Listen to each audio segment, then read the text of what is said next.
Asalaamu calaykum asxaabtayda ku xiran channelkayga Millionaire Mustafa.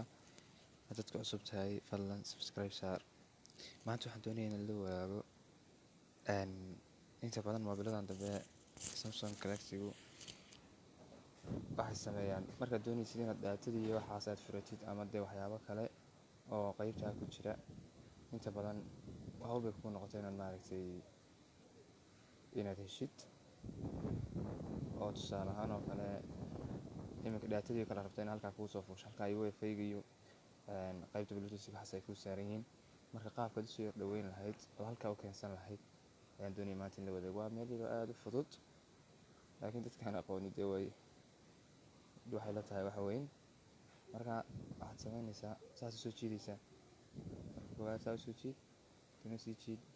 Laakiin marka waa mobile daatadii oo tusaale ahaan halkaan ku jirtaa, sidaad xaggaa hore u keentid wifi-ga la keentid halkaas ku dhufanaysaa, kadibna button order baad ku dhufanaysaa. Saa marka kuu noqdo daatadii baad qabanaysaa ama shaygaad u baahan inuu xagga hore yimaado halkaas keenaysaa. For example oo kale torchkaas oo kale xaggaaba iska keenso, kadibna dhan baad oranaysaa. Marka iminka wata xaggaa kuu saaran daatadii.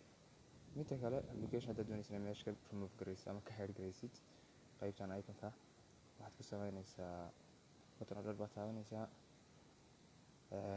Tusaale kale bluetooth kaasoo kale raba inaan ka saaro meesha, xaggaas iska dhiganaysa okay baad oranaysaa.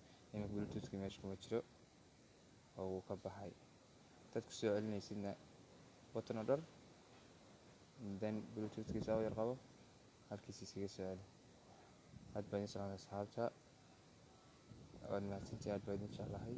Page-ka channelka haddaad ku cusub tahay subscribe saar please.